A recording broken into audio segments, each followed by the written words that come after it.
PDCC bank म्हणजेच पुणे जिल्हा मध्यवर्ती सहकारी बँक.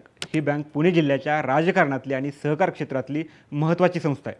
2 जानेवारी 2027ला या बँकेच्या संचालक मंडळाची मुदत संपणार आहे. त्यामुळं पुणे जिल्ह्यातील सहकार आणि राजकीयदृष्ट्या महत्त्वाच्या मानल्या जाणाऱ्या या बँकेच्या निवडणुकीची तयारी सुरू झाली आहे. PDCC बँकेवर दिवंगत अजित पवारांचं आणि पर्यायानं राष्ट्रवादीच्या काँग्रेसचं 1991 पासून निर्विवाद वर्चस्व राहिले.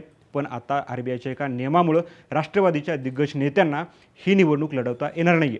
जे नेते गेल्या अनेक वर्षांपासून पुणे जिल्हा मध्यवर्ती सहकारी बँकेवर म्हणजेच PDCC बँकेवर बिनविरोध निवडून येत होते, तेच नेते आता या बँकेची निवडणूक लढवू शकणार नाही आहेत.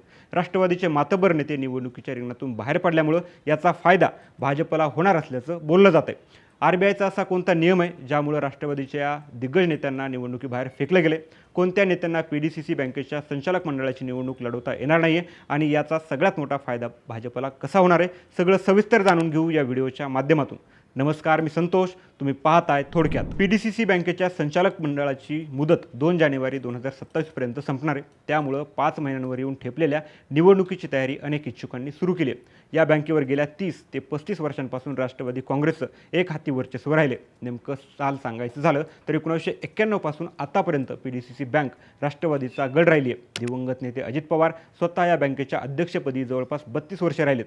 तर त्यांच्याच पक्षाचे दिग्गज नेते कृषी मंत्री दत्ता भरणे, माजी मंत्री दिलीप वळसे पाटील, माजी आमदार रमेश थोरात यांनी संचालक मंडळावर काम केले. पण आता कृषी मंत्री दत्ता भरणे, माजी मंत्री दिलीप वळसे पाटील, माजी आमदार रमेश थोरात आणि संग्राम थोपटे यांच्यासह विद्यमान अध्यक्ष दिगंबर दुर्गाडे या मातब्बर नेत्यांना PDCC बँकेची निवडणूक लढवताच येणार नाही आहे. पण राष्ट्रवादीचे दिग्गज नेते कृषी मंत्री दत्ता भरणे, माजी मंत्री दिलीप वळसे पाटील, माजी आमदार रमेश थोरात, संग्राम थोपटे आणि दिगंबर दुर्गाडे यांना निवडणूक का लढवता येणार नाही आहे हे समजून घेणं महत्त्वाचं आहे. केंद्र सरकारनं सहकार क्षेत्रासाठी एक स्वतंत्र मंत्रालय तयार केलं आणि त्यानंतर बँकिंग रेग्युलेशन कायद्यात काही महत्त्वाच्या सुधारणा केल्या. या सुधारणानुसार RBIनं सहकार क्षेत्रातील बँकांसाठीच्या नियमावलीत बदल केलाय. RBIनं सहकारी बँकांच्या संचालक मंडळातील एकाधिकारशाही मोडून काढण्यासाठी संचालकांच्या कार्यकाळाबाबत नवीन नियम लागू केलाय. या नवीन नियमानुसार संचालक मंडळावर सलग 2 टर्म किंवा त्याहून अधिक काळ म्हणजे साधारणतः 10 वर्षांहून अधिक काळ एखादा सहकारी बँकेच्या संचालक पदावर राहिलेला आहे त्याला पुढची निवडणूक लढवताच येणार नाही. संचालक मंडळावर सलग 10 वर्षे पूर्ण केल्यानंतर संचालकाला किमान 3 वर्षांचा कूलिंग ऑफ म्हणजेच विश्रांतीचा काळ पूर्ण करणं बंधनकारक आहे. 3 वर्षांचा कालावधी पूर्ण केल्यानंतर संबंधित व्यक्ती पुन्हा निवडणूक लढवू शकतो. त्यामुळे या नवीन नियमामुळे दिलीप वळसे पाटील, दत्तात्रय भरणे, माजी आमदार रमेश थोरात, संग्राम थोपटे आणि दिगंबर दुर्गाडे यांना पुन्हा निवडणूक लढवता येणार नाही आहे. सध्या PDCC बँकेवर 21 विद्यमान संचालक आहेत.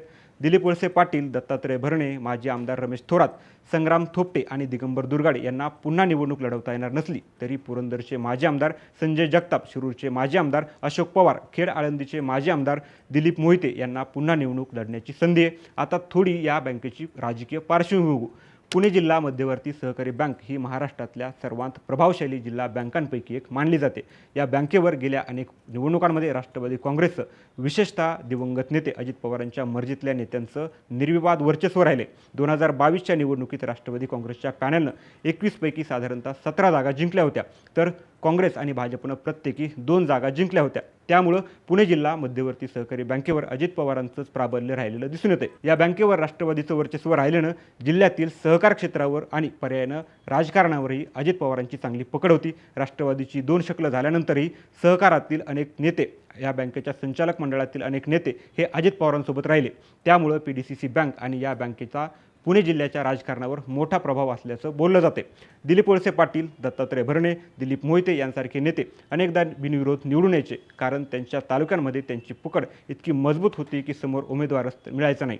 पण आता चित्र बदलले. एकीकडे RBIच्या नियमामुळे अनेक प्रभावशाली नेते निवडणुकीतून बाहेर पडलेत, तर दुसरीकडे अजित पवारांच्या निधनानंतर ही निवडणूक होतीये. त्यामुळे राष्ट्रवादी काँग्रेससमोर PDCC बँकेवर पुन्हा वर्चस्व निर्माण करण्याचं मोठं आव्हान असणार आहे. दिवंगत नेते अजित पवारांसारखा खमका नेता या निवडणुकीत नसल्यामुळं आणि RBIच्या नियमांमुळं ही निवडणूक भाजपच्या पथ्यावर पडणार असल्याचं बोललं जाते. अगोदरच भाजपकडून पुणे जिल्ह्याच्या ग्रामीण भागात पॉलिटिकल स्पेस निर्माण करण्याचे प्रयत्न सुरू आहेत. अशातच आता राष्ट्रवादीचे दिग्गज नेते या निवडणुकीत नसल्यामुळं भाजप पूर्ण ताकदीनं निवडणूक लढण्याची शक्यता आहे। यावेळी पुणे जिल्हा मध्यवर्ती सहकारी बँकेची निवडणूक भाजपसाठी सुवर्ण संधी ठरू शकते। याचं कारण म्हणजे प्रस्थापित नेत्यांच्या जागी नवा आणि तुलनेनं कमी अनुभवी उमेदवार असेल तर ही लढाई भाजपसाठी सोपी ठरणार असल्याचं बोललं जाते। आरबीआयच्या एका नव्या नियमामुळे पुणे जिल्हा बँकेच्या राजकारणाचं संपूर्ण गणित बदलून गेले।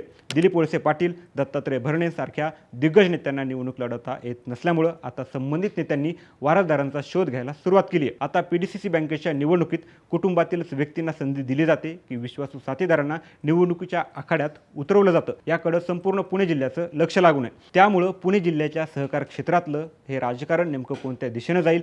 राष्ट्रवादी आपलं वर्चस्व टिकून ठेवील की भाजप या संधीचा फायदा घेऊन राष्ट्रवादीला पाय उतार करील? तुमचं मत आम्हाला कमेंटमध्ये नक्की सांगा आणि अशाच महत्त्वाच्या घडामोडींसाठी थोडक्यातला सबस्क्राईब करा।